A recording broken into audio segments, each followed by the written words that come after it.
All right, our next topic is looking at the cardiac cycle and how it's controlled.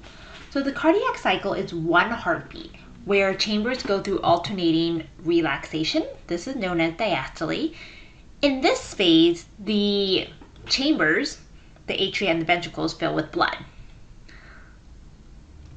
So that's happening right here. Then the heart goes through contraction, which is known as systole. In systole, the blood is pumped out of both of the ventricles.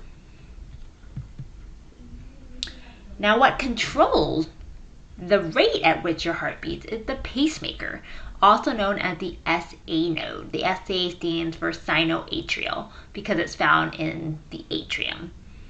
So it sets the pace of your heart roughly at about 70 times a minute. That's your heart rate. And it does so by sending out electrical impulses. So here, this is the heart, and the SA node, the pacemaker, sits basically at the top of the right atrium.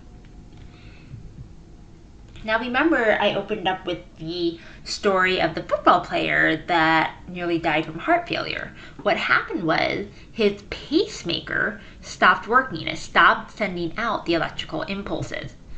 So luckily on campus they had a defibrillator. You might recognize these. If you don't, go and look around. This is at an airport, for instance. You'll normally see it as an AED with an electric lightning bolt through it in the heart symbol. And this is the idea that this can actually shock the heart, hopefully back into working. So the idea of the electrical shock is that it resets the pacemaker so you can start to send out the standard impulses to get your heart beating again. So when you go through the heart cycle, you might recognize this image here is an electrocardiogram.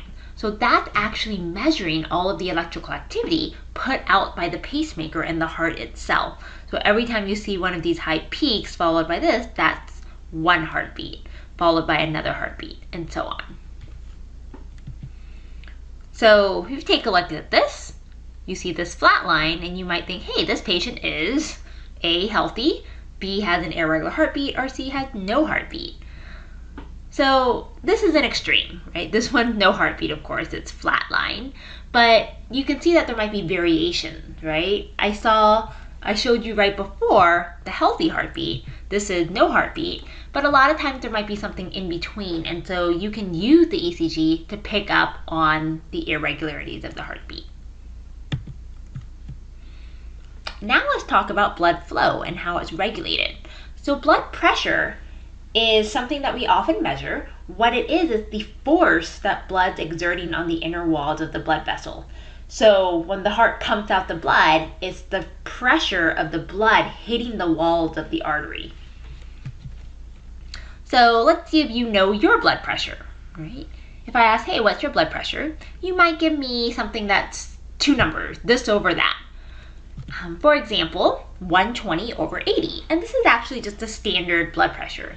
So let's break this down and see what the 120 over 80 means. So the 120 on the top is your systolic pressure. Remember, the two phases of the cardiac cycle was diastole, which was rest, and systole, which was contraction. So you have two pressures here, and imagine which pressure is going to be higher, when your heart is contracting and working really hard, or when it's relaxing. The contraction is the high pressure. You're squeezing the heart, creating a lot of pressure, and that again is systole.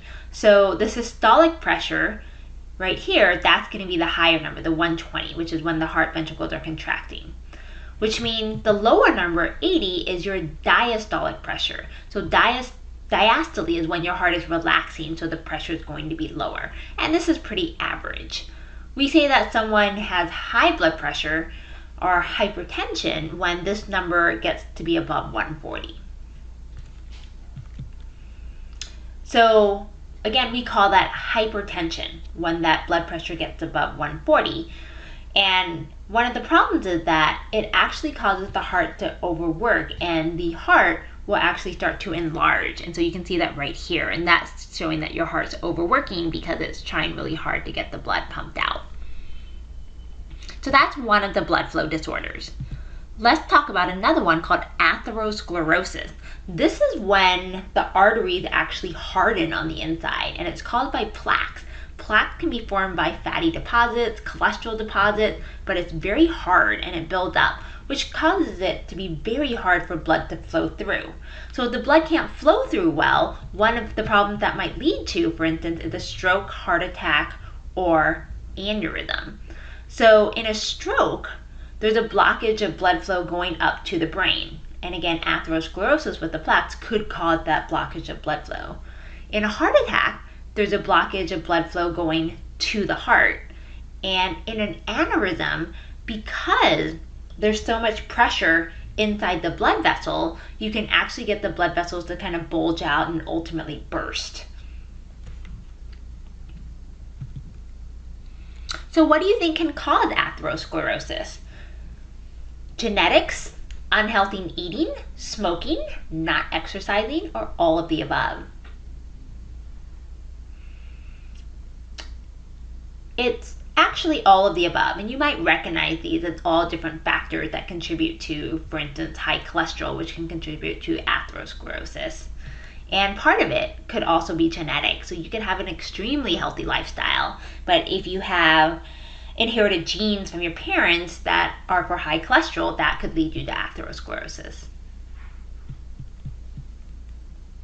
So just to summarize the heart is a double pump with 4 chambers and valves. Blood flows in one direction through the heart. The cardiac cycle is one heartbeat of relaxation and contraction initiated by electrical impulses. And finally, blood flow affects pressure and disorders can develop.